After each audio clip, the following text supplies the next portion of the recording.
here in Savannah, and we've got a ketubah from the 19th century, plus the handkerchief that she carried when she was married. Oh, that's fantastic. So you know what? I'll get some of the still items. I do have a still camera with me, and I'll get some of the still items. For this particular exhibit, we are not, I am taking pictures of live items, but since it's in the Bull Street Library and it is open to everyone. Of a great-grandfather, not a great-great. We have a ketubah from the great-great-grandparents.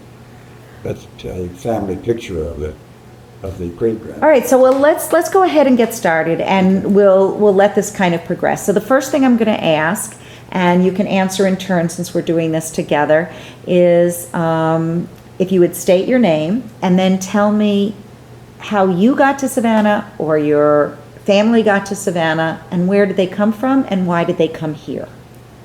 Okay. My great-grandfather, one who came here, came in the 1900s, I think. I've got that. The 1800s. I've got that written down. 19th century. Dan Schwartz, he came from Austria-Hungary, and sorry, I just can't keep it together. It's all right. You can talk in generalities. You don't have to talk in specifics. This is a very casual conversation, so just relax. My grandmother's father came to Savannah. He just got off the boat in the Savannah, and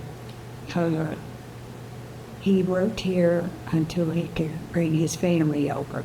My grandmother at that point was a year old when he left Hungary. This is Hungary. I'm going to the other side. And he sent for his wife, Fanny, and his daughter, Hannah. And they came to Savannah, and they lived in various places in Savannah until he bought a house and took him in theirs. And he lived there until he died. And my grandmother was Hungarian. And my grandfather, his father came sometime during the Civil War, and they put him right into the war as a water boy, because he had stowed away with his brother on a ship, and I don't know where they got off. I know they ended up eventually, after he married my great-grandmother, living in Monticello, Florida, and I think my great-grandmother was born in Virginia, but I can't swear to that. You know, a lot of hearsay. And they had, my grandfather and grandmother had 4 children. They were all born here. And they all married and had children. So it's come down. Now I have children and great-grandchildren. So just this a long time. But then I'm trying to think. Do you know what kind of businesses they were in when they came? My great-grandfather made shoes, and he did several things. I've got a paper with all of it written on it, which we probably get I looked at. And my grandmother kept everything in a Bible until she ran out of room. She ran out of room with my second child. Now, Dan had a bar on Broadway Street, didn't he? Dan Schwartz. Yeah. That was a great-grandfather. Yeah. The great-great-grandfather, and who was the shoemaker? The great-great-grandfather? The great-grandfather. Great-grandfather, on the other side. Yes. Okay. No, that's the one we had the tavern. Oh, he had both? He did both? Yeah. He did both. So he made shoes while he was serving drink? I don't know how he did it. I know he did both. Okay. There seem to be certain occupations that Jews gravitated to, either because that was what their trade that they knew, or because it's what was open to them and accessible. The interesting twist in your story is that you have a relative that's a stowaway, so I wonder what was so terrible that they were escaping. They were leaving Germany. And do you know about, what was going on? Was that Napoleon's era? Was that, do you know what was going on that they were trying to escape? I think they had been orphaned. Their parents were gone, and they decided they could have a better life in this country. They were very young when they came, and that's the one that was a war boy in the Civil War. Yeah, there are two sides to the family. One side came a little earlier, and they were escaping from in Germany. They were leaving. Christians as well? I'm sure it would have been. I mean, you want people to come in and buy drinks, so I guess it would have been open to everybody. Do you remember the name of the tavern? I don't. Anywhere near? Okay. Now, I don't know, my cousin might remember. I can ask it, but I don't. It was on Broughton Street, though. It was on Broad Street. But it wasn't the Tandy or No. something that with that historic stature. I don't know how he was handling making shoes and having a tavern. I'm not sure. I know he made my grandmother's shoes. But my grandmother was his daughter. And they had a lot of interesting things happen. One of my uncles was, when he was a little boy, they had gone to Warsaw Island for a picnic. And this is something the Jewish people did. They got together, would take a boat, and go to different islands for picnics. And for some reason, the thing I just read today, I hadn't realized before, he was wearing a new little suit. I guess that's the way they dressed to go on picnics, and carried their bathing suits with them. And he didn't want to go in the water because he didn't want to take off his suit. So he asked if he could just walk up and collect shells, and they told him he could. And when they got ready to leave, they couldn't find him. And they kept a search party there because they had to get back, to Savannah. There were a lot of people. And he was missing for 7 or 9 days. And they didn't know if he drowned, or they didn't know what had happened to him. People kept coming to search. And on the last day he was on the island, the caretaker of the island was taking his dogs for a walk. And he found my uncle wearing no clothes. He told later that he had taken off his clothes to because it was so hot he couldn't stand it anymore. And he had gotten into a pond just so he could cool off.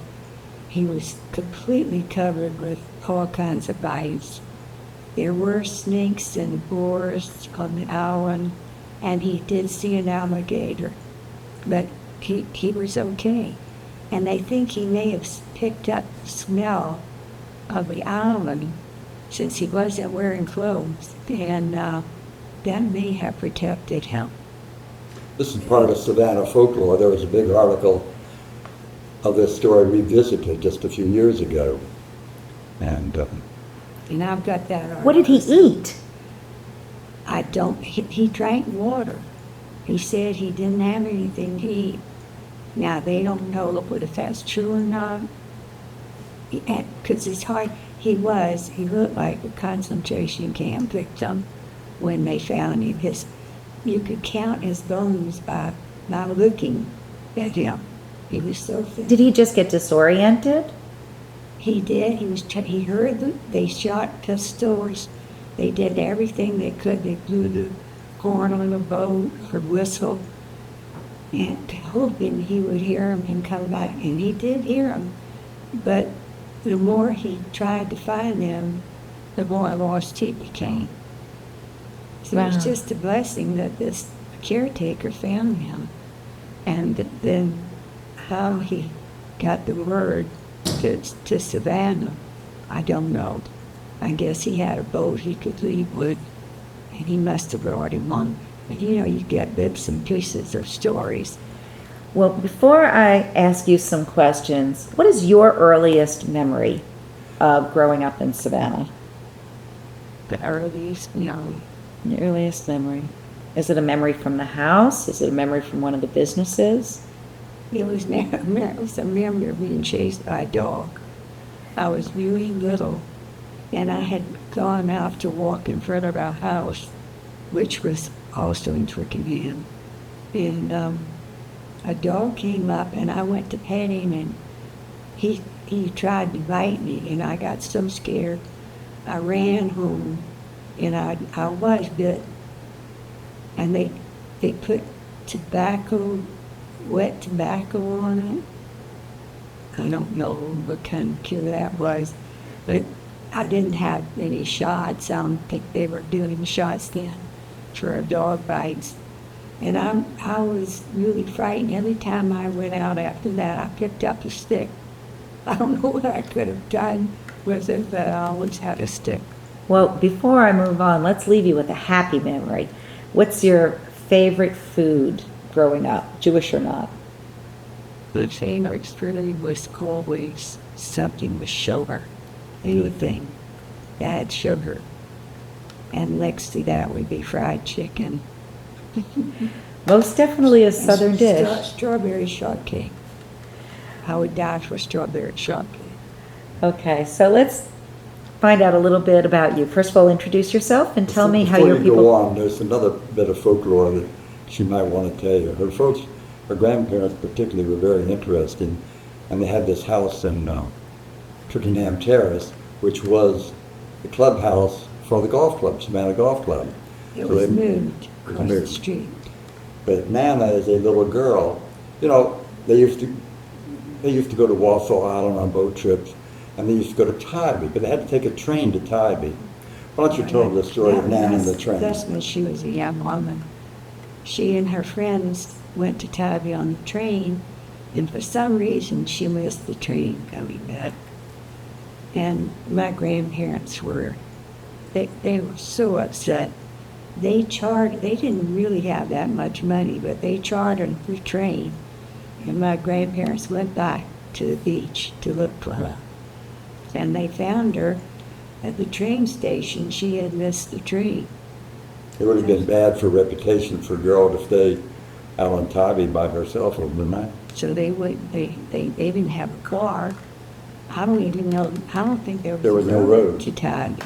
So they had to take the train, which I can understand spending the money for to get your child out, because you don't want her staying out there and ruining her reputation. I guess there was no police that would have gone out there for a missing persons report? But they would have had to take the train. I don't know what the law situation was then. Interesting. Nowadays, parents won't let their children ride their bike around the block, let alone to take a train by themselves to go out to the beach for the day. She went with friends, and she was in her teens then. So that's why they didn't want her out there, to stay out there. So we're probably the first family that you know of where they chartered a train to go get somebody. Most definitely. I love train stories out to Tybee. I think they should reinstate that train. I wish I could. And later I'll tell you my theory about why they got rid of the train. But tell me a little bit about your background. Introduce yourself first, and then... Jerry Caplan. I was born in Dayton, Ohio. Lived there for 7 weeks. It was during the Depression, and my folks moved around a good bit with a chain of stores, opening and closing them. And that sort of thing. And we eventually ended up in Atlanta. Sure. Pardon? Sorry. Oh, I'm sorry. And I eventually, which is really how I got to Savannah, because AZA was a very big thing in those days. And I used to come here for a convention, and I dearly learned to love Savannah. You know, Johnny Harrison's was the first stop you went to, and all that, and of course the JEA, which was no longer wherever, you know, it was downtown. And Ginger and I met in medical school. And she was a student nurse, and I was a medical student. And it was, you know, kind of love at first sight for me, not for her, but for me. And so anyhow, we were married, and I did an internship in Cleveland, and then I went to California in service, spent 2 years there, and then did a residency in New York City. So we hit the big cities. When I finished my residency, I had an opportunity to come here. Ginger really liked the big cities. She kind of wanted to go back to San Francisco. But I remember the sparkling ceiling in Johnny Harris's and the Saturday night dances. And of course, that's a simplification. That's not really exactly how it happened. But anyhow, I really wanted to come back to Savannah. And Which was a surprise. yeah. That he wasn't wanting to do that. But so we came back, and I was in practice for 37 years.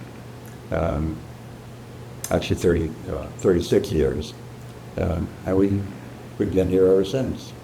One of the things that I ask when people tell me that they didn't grow up here is, how would you compare being Jewish in a northern or a Midwestern city and being Jewish in the South, especially in a smaller town like Savannah? Well, of course, I was in Atlanta. That's like in my more formative years. And in all honesty, we didn't feel a great deal of anti-Semitism. My family was really not cognizant of all that. We didn't really have any problems. I had a minor problem, or a major problem later on, but there wasn't a lot of racial problems that we felt, either anti-Semitism or anti-black. I do remember getting on. We had 3 cars in Atlanta at that time, and I remember being admonished by the conductor because, you know, I would get up and give a black woman a seat. I think Ginger had that happen here too. And but the community was very close to the black community, and my family was too. In fact, we even had a black girl who lived with us, who traveled with us and stayed with us, and she helped in the house, but she was like a member of the family. So we grew up without feeling a lot of at least we didn't, feeling a lot of the racial tensions, even either anti-Semitic or anti-black. I think at some point we may have had our head in the fan, but we just didn't feel that. We weren't as cognizant of that as they were in some of the smaller communities. But let me ask you, because you did go into a medical profession, I have also heard the stories that people say, well, they didn't experience any anti-Semitism, and when I asked them, well, what kind of clubs did you join? They were always Jewish clubs. And did you ever want to play sports, for example, on a public school team, or join the cheerleading, or did you want to? And then all of a sudden it's, oh, well, that wasn't for us. So it wasn't, they didn't experience anti-Semitism because they already knew that there were certain things that they weren't going to do. They would choose the Jewish option. I have one person who has told me that there were quotas for Jews in university and in medical programs. Did you, and the same thing with nursing, did you experience anything of that, or that you were aware of? That's what I alluded to as the one experience that was bad. But you know, in Atlanta, we had our own community. We had 3 Jewish country clubs. My folks belonged to 2 of them. They didn't belong to the third because that was only the German Jews from the temple. so they weren't allowed to belong to that one. So there It's was so strange. there's a weird feeling there. But no, I always had, and you may have been to the program here about the Emory Dental School and the problems that they had. The anti-Semitism in medical school may have not been that overt. There was a quota, and it was about a 5% quota. But you know, some Jewish guys got in medical school. Well, you know, I was a pretty active guy on campus, and I was in the right organizations, and I was Phi Beta Kappa. I thought I had done all the right things. And for 2 years, I applied to medical school. And I think yes, at Emory. And you know, it was unfortunate because they gave me an interview, and I wasn't accepted. But if you understand how they did it, the type of anti-Semitic thing that there was, that there were 3 of us who went in for a 15-minute interview for medical school, allocate 5 minutes per person. They never asked me a question. In either of those 2 interviews I had, I was never asked a question. I didn't get into medical school. I was accepted at Tulane. I only applied to 3 schools. Accepted at Tulane without an interview. I was accepted at the medical college at the end of my 3rd year, but they said, you know, they'd rather I wait another year and come my 4th year, and they give me, you know, an admission guarantee for my 4th year. So it wasn't like I wasn't qualified. I didn't get an interview. And that was kind of a hidden type, I guess it was anti-Semitism, I don't know. But there were other Jewish guys who got in, but there were only 3 or 4 a year. So we did, that was, I'm really grateful that it happened though, because, you know, out of bad things come good things. I met Ginger. Did you experience anything like that in your educational background? not my educational background. I went to a school where everyone was Christian except my brother and sister. And I went to, I think the first school I went to, the first 3 years, there were some Jewish kids there. The third year, I went to another school that was built close to my house. They said, let's stop them. I don't know if you remember her. She was a principal. What's the name of the school? Amanda Riley. Not Amanda Riley. It's the one on the so. It's the one in Gordon State. There was not. It's not a school. Hancock? Oh. It's apartments there. So or whatever. Not important. Now, anyway, in my house, we lived in, was with extended family. I never heard anyone say anything about anti-Semitism. Not even during the war, when, everybody was sitting listening to the news, they just didn't talk about that in front of us. I would, all through grade school and then first 2 years when I was in junior high, I still was with all non-Jewish kids. And then I asked my grandmother, could I switch schools and go when I went to junior high. Not go. I spent one year at the one downtown, and I wanted to meet some Jewish kids besides the ones I met in the temple. And they were there.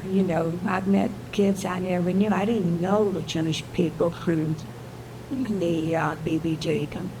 I do, and when I went to my Aunt Helen's, who lived on 52nd Street, I met Jewish people there who were from the BBJ, but I didn't know any of these So people. Ginger led a sheltered life in the temple. It was confirmed there. So, I mean, you're not the first person who said this, that if you belonged to one synagogue, you didn't fraternize with people at the others, and that the Harmony Club basically were for members of the temple, but the JEA, even though it was founded by Mikveh Israel people, really became the haven for B.B. Jacob children.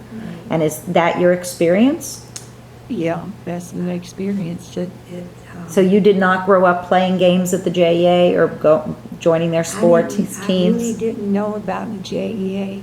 My family, my father and his brothers had played at the golf course growing up. You know, they'd sneak in and practice, and they had caddy there. And we just didn't see this. I knew that people were not nice to black people, and that really disturbed me. And my family, I heard say things sometimes that I really didn't like, but you didn't say that then when you were young. And the incident I had on the bus, I was sitting in the back. Well, that was their place. I was sitting down because there was an empty seat. So when a black woman got her, when I got up and gave her my seat, and the bus driver stopped the bus and came over and told me to sit back down. He told her again, and I was so embarrassed for her and to have to hear that. And that I couldn't be too upset about what he said to me. I'll never forget that. It's a terrible experience. It was amazing. So let me ask you, because you're both of an age that you would have remembered a couple of things. You would have remembered, you mentioned, hearing World War II, maybe reports about what was going on, but adults maybe not talking about it. So I'm going to throw 4 things at you, and then you can kind of take the conversation anywhere you want. One is what was happening during the Holocaust, what you knew, what people here knew, and did you know anyone that reacted to try and help? The second thing is Israeli statehood. Do you remember where you were when you heard that Israel became a state, and what kind of reaction did it gain from the people that you love the most? Civil rights movement, and did you know people that actively worked for or against it? And the women's movement. 4 things that are really big ones when it comes down to the period of history in which you were growing up. So I remember everyone being excited about it. It was you're talking about Israeli statehood in 1948? 1948. I remember everyone being very excited. And I really didn't know exactly what it meant because I hadn't been exposed to much anti-Semitism. When I started finding out about it was when I went to junior high in the 8th grade. And I met the kids from the B.B. Jacob, and they talked to me about it. That's when I learned about anti-Semitism. I had never experienced it, and I never... What kinds of things did they tell you? They told me about their parents who had come and the troubles that they had in the countries that they came from, Poland, Russia, and my best person who became my best friend, I spent a lot of time in her house, and her grandparents had come from Poland, I think, wherever they had not been born in this country, and her mother had made her. Her mother told me stories about running to try to run away from being bombed. This had to have been in the First World War where her Benjamin. I'm not sure the war was going on then. Because when you're young, you listen to things that they don't always hear. But this is when I started learning about anti-Semitism. What about religious school? You said you grew up in McVisral. Did you go to religious school? Were you confirmed? Yeah. You were. What class were you in? Do you remember? I was in class with David Midden, I think Jane Kahn. I was the oldest one in the class. I was in the start booth. Then I asked them if I could skip a grade, if they would give me some summer lessons. I wanted to be with people that I wasn't older than. Who's going to be? So you were born in 34, so what, So I how old were went, you when you were I confirmed? started there when I was in first grade of grammar school. I started going to Sunday school at McVisral. Do you have any memories of an activity, a Sunday school or religious school activity that you enjoyed? I love the temple. I love going there, and when my brother and sister started going, I would take them. My grandmother would drop me off, but I was responsible for them. I loved it. I always went and sat up in the first row because I liked seeing all the things, and I just really enjoyed Who was the it. rabbi then? Do you remember? I don't remember the first one.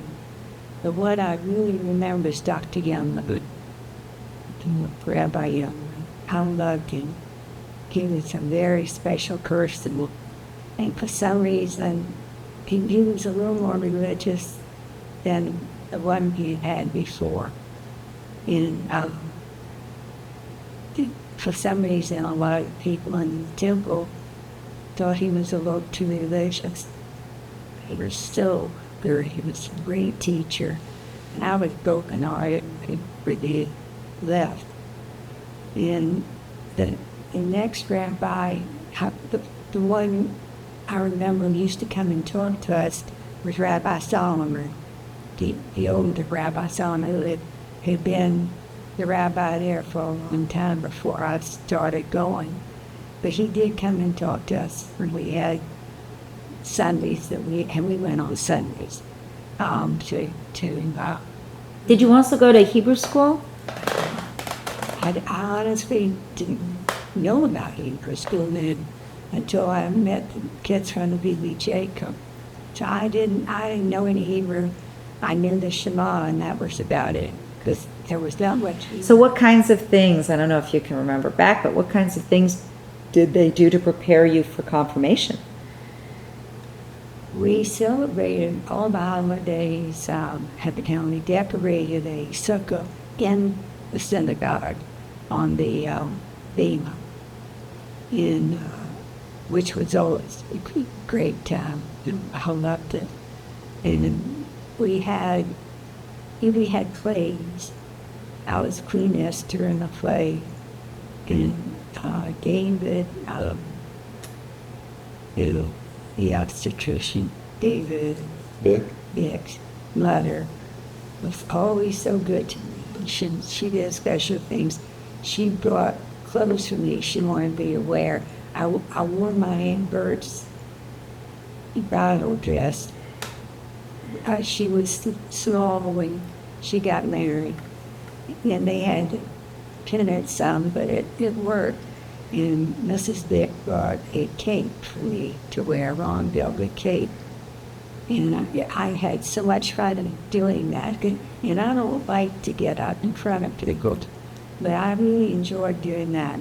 So we had a lot of plays, and we had a Passover Seder. We did all of the things that people do. Ginger knows more about the Bible and the stories of the Bible than I ever learned going to Hebrew school, frankly. Now, you grew up in a conservative synagogue, or? He did. Yeah. I mean, well, we traveled around a good bit. Sometimes it was Reformed, sometimes it was conservative. In Atlanta, we were conservative. But you had more of a Hebrew education and you were bar mitzvah, I would Yeah. assume? Interestingly, Ginger always wanted to be bat mitzvah. And a number of years ago, how many years ago? 5, 6, 7, 10? Ginger and a group of women got together at a Gudas ashram, and they had a bat mitzvah.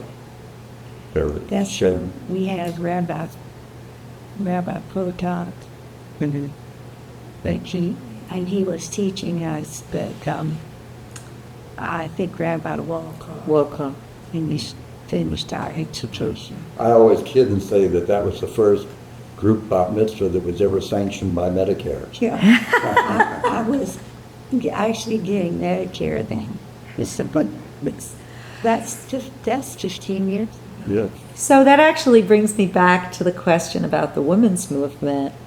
There were a lot of women who did not try for higher education like you did, and were not interested in working outside the home at the time that you were younger, and you did those things, and then here you are years later, going and doing something that was not offered to you when you were younger. But to tell you the truth, at Mikveh Israel, I'm heard at those years, they didn't have bar mitzvah either, very infrequently. The girls and boys were all confirmed. They were all confirmed.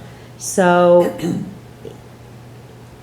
as you get older, is there a sense maybe that that you have a little more freedom to go back and kind of plug the holes in your life that you think weren't quite right the first time? So tell me what it felt like to be bat mitzvah and why you wanted to do it, and what did you learn from the experience as a more mature bat mitzvah? Well, this is a story I haven't told anybody, so I don't feel if I want to tell it, but it meant a lot to me to do this. And I can't tell you. But she learned a lot of Hebrew. I did. She learned to read Hebrew. She's really pretty good. She's better than I am, I think. And she knows all the services. And it's amazing how much she learned in such a relatively short period of time. I don't go enough now to keep up like I did. But it's so nice to be able to read the Hebrew, even if I don't know what all the words are. It was a nice experience, and we had the cantor then. He told us he was so good. Remember Cantor? No, not Cantor. Margolis or Siegel? Siegel. I don't remember Margolis. It was. I remember Cantor Radzik. He turned off some of the children. He was a refugee. And he talked a lot about the Holocaust, and it really disturbed our son. Hearing all the stories, but it's things you have to learn. So, it just was important to me to know a little more and to be curious. You hit on such an important point. People don't recognize it, but if all you give children are the negative and the sad, and there's certainly so much negative and so much sad about Jewish history, then they don't see the light and the love. And everything you've talked about growing up is the things that you remember the most, is the holidays and the joyous occasions. Was it that way for you as well? Do you have memories of Judaism where the essence of being Jewish was joyful growing up, or was it the sad history? In all honesty, I didn't think much about the sad part of it. We just kind of enjoyed it. We weren't ultra-religious. Matter of fact, we were, a lot of Jewish people just went to synagogue on the high holidays. And that wasn't entirely true, but we were not, weekly synagogue goers. But likewise, we didn't go, we went primarily on the high holidays. And I remember that at Gudas Ashram in Savannah, in Atlanta, there was a beach in South Side. And there was a big distinction, by the way, between South Side Jews and North Side Jews. Explain. Well, the people who live on the north side were kind of a little social strata was a little bit higher than the south side. But anyhow, the synagogue was on the south side, and my earliest recollections of Yom Kippur were the number of Jewish people who went to the drugstore across the street and listened to the World Series. And I don't think they ate or drank anything, but they always wanted to listen to the World Series. That was the big thing. And I'm sure some of them had something to eat and drink. I'm sure, too. It's So- formed kind of a legacy in our family, by the way, because when my mother came here, after my father died, we built a home for her on Lee Boulevard, right there at Abercorn Street, which was, within, a couple hundred yards of our synagogue. So my mother used to have break fast on Yom Kippur, starting at noon. She would have, And anybody who wanted to break fast at noon could start at her house. And a lot of people, be surprised how many people came. well, sometimes they came over there just to sit and rest and didn't eat anything, but they knew about it. So in other words, she was performing a It mitzvah. was advertised in Jerry's mother always said the only day she was really hungry was Yom Kippur. She had a real problem fasting. I was so excited about the first time I could fast because I felt like I was getting older. I was really stupid. But I keep Yes, coming isn't it? back to the fact that, you say you were not particularly religious, but in fact you observed the holidays and you got such joy from the holidays. And maybe your B.B. Jacob friends didn't think you were very religious because you were a Reformed Jew, but instead there was such a meaning to what you did, and it seems to really enhance your life. So how did you translate that to your children? What kind of lessons did you want to teach them that you had learned? Or what were your favorite traditions that you tried to pass on? As I'm sorry. No, you can like Well, I was going to say that once we came here and had children, a lot of this changed.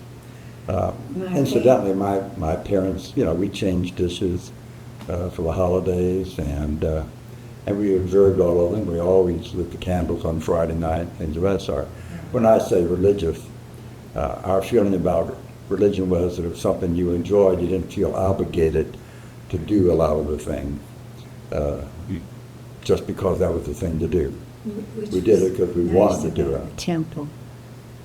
You didn't feel obligated. I didn't in the temple. My grandparents, my grandfather, when he married my grandmother, asked her to please leave B.B. Jacob and go to the temple. But he had grown up in the temple and he liked it. When she started, she went, but he quit going. 'Cause he was the most religious man I knew because he really was close to God. He said prayers 3 times a day. He walked around saying prayers. He never really talked about religion, but he still was really religious, and that made a real impression on me. And that's one thing I did like about the temple. We did not, I know we heard the stories, but when you read the Torah, and the stories are so many, they're so bad.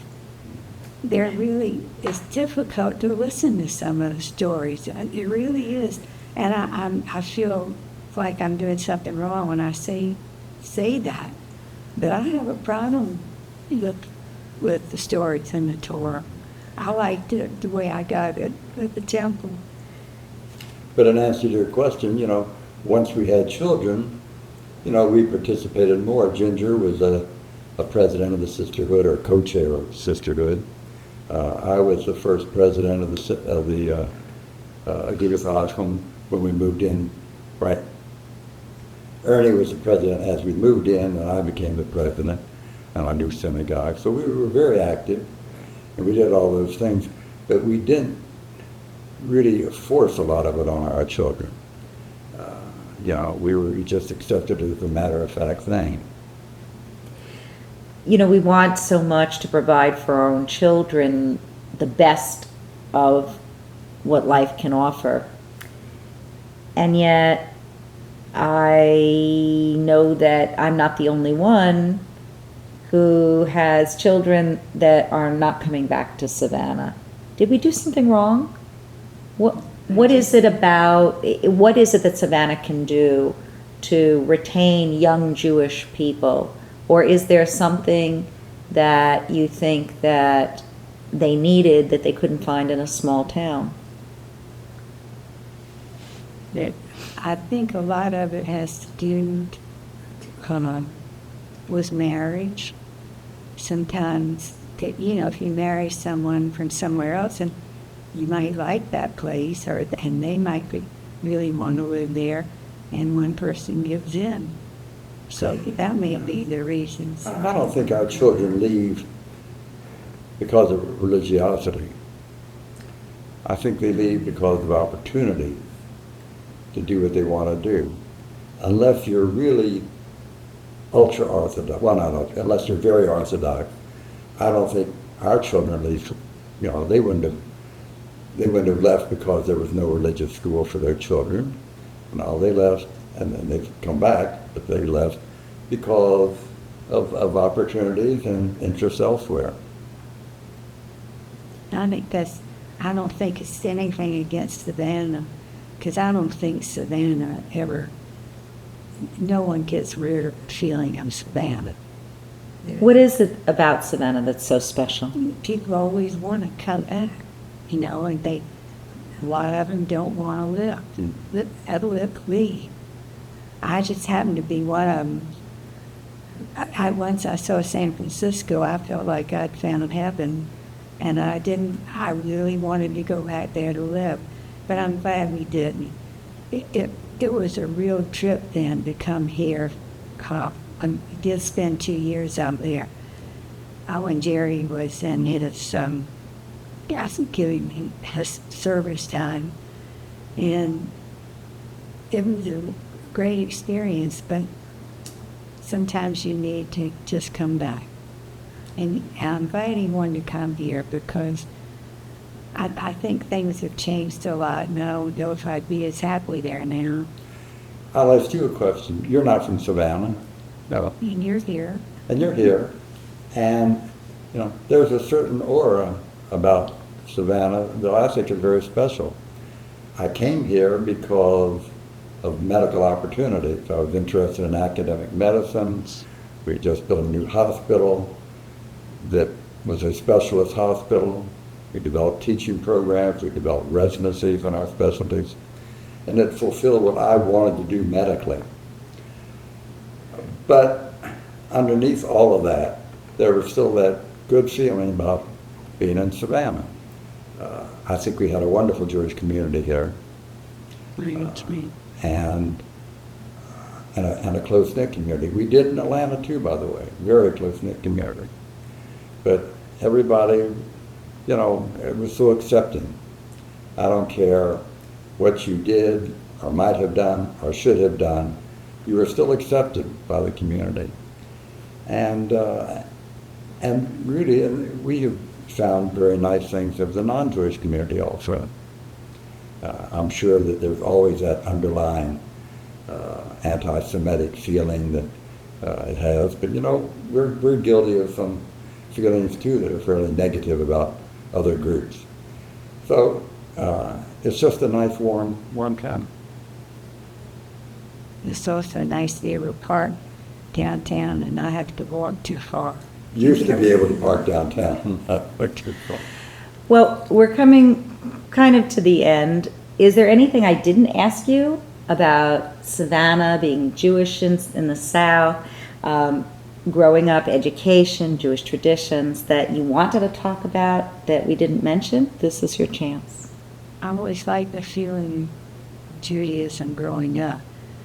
I'll probably never feel as close to the AA because I did enjoy the temple so much, and while I was in nurses training, my grandmother switched to the AA because Grandpa wasn't going. And Jerry was conservative, so I wanted to be where my family was, and he felt comfortable there. But I still did like the temple. I always go. Well, you know, Judaism isn't about place, so you should feel welcome wherever you choose to go, even if you're not a member. Do you always feel welcome wherever you go in a Jewish institution? Usually, yeah. Do you?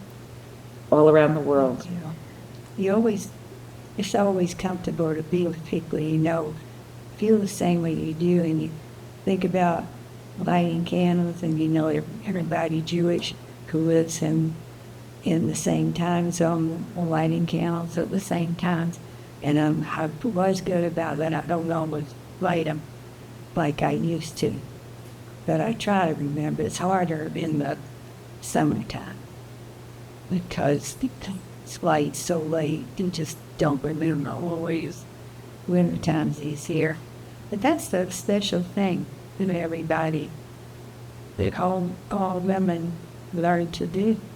Whether they do it or not, they know about it, which is nice. And I always love watching my grandmother light the candles. Oh, it's so nice. So there are some things about Judaism I don't like, and there are a lot of things I do like. Let me ask just one more question of you. You talked about being kind of on the beginning of some of the medical programs here, which must have been very exciting for you professionally. In Judaism, we believe in repairing the world. Certainly in your profession, that's something you do all the time. How were you able to take leadership roles through work civically in the community when it wasn't necessarily for a Jewish organization? And in some way, is that also a very Jewish thing? I've participated in a lot of things. To answer one of your questions, by the way, one thing I've always regretted was that I did not participate more in the civil rights movement. I did, nobody knows this, but I integrated Memorial Medical Center, Memorial Hospital. When I came here, I took down the signs of segregation within our department. There were no segregated water fountains anymore, no segregated waiting rooms and all that. And I pretty much got away with it. But I wish I had been more like Aaron Bushbaum. I really wish I could have gone marching. But, I was so busy building a practice, I didn't think about it. Relative to other community activities, a lot of the things I did were because I found things that were wrong. And I wanted to make them better if I could. And, since this is not, for example, the Historic Review Board, I became very upset with that. I decided I would get on the Historic Review Board and later on chair the Historic Review Board because I felt that they were being bad about a lot of things. Egocentric, rude, things of that sort. I tried to correct that. I've been very active in Memorial. I've been chairman of the Hospital Authority. Finished 3 years of that, and I'm on the Memorial Board. I did it because I felt that there was a need for some of the things to be done. I didn't just jump up and do it because for any self-aggrandizement or anything of that sort. I usually tried to do things that I felt like other people may not have felt them, but I felt where there was a need to improve things. And, there's been a good acceptance of that. And I think it's appreciated. But I participate in things in the Jewish community, which I dropped because I didn't like the way they were doing things. It's just a personal feeling of involvement with things that you think you want to do, but you want to feel like you're accomplishing something, and the organization you're working for is doing something that you think is being done properly. Dan? I want to thank you very much. This was a lovely interview. Parting words. If you had to distill the essence of Judaism to pass it on, what would it be? Or living a happy Jewish life, or a fulfilling Jewish life, what would it be? It's a difficult question. That's a difficult question.